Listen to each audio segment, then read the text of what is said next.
ሰላም ጋይስ እንዴት ናችሁ? ስሙ የሆነ ቪዲዮ አይቼ አንድ አይዲያ መጣልኝ ማለት ነው። አንድ ሀሳብ መጣልኝ።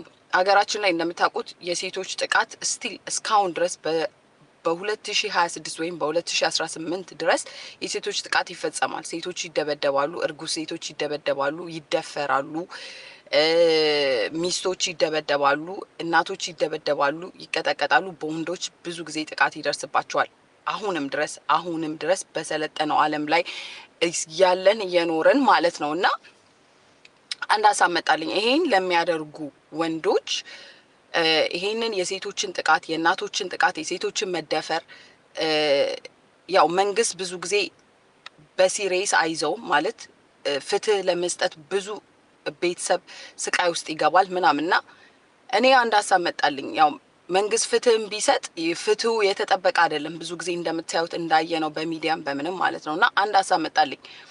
ይሄንን ጥቃት ለመቃወም የድብደባ ግሩፕ እንመስረት። የድብደባ ግሩፕ ስላችሁ ይሄንን የምትቃወሙ ወንዶች እኛን በማገዝ የድብደባ ግሩፕ እንመሰርትና ካልሆነም ማለት ነው ግሩፕ እንኳን ብናጣ ማለት ነው ግሩፕ እንኳን ብናጣ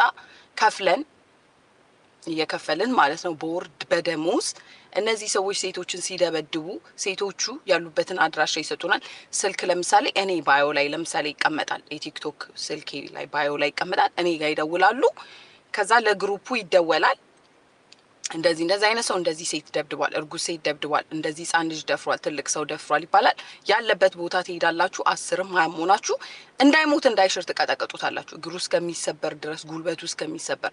ከዛ በኋላ ደግሞ ወደ ህግ ቦታ ወደ ፖሊስ ቦታ ታቀርቡታላችሁ።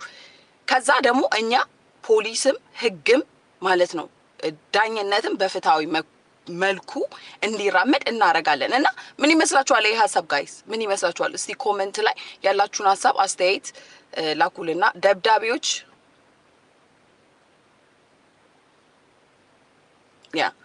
we are watching you okay ደብዳቤዎች እያየናችሁ ነው፣ እየመጣን ነው፣ ሀሳቦች እያመነጨን ነውና ሀሳባችሁን ግለጹ ኮሜንት ላይ ጋይስ።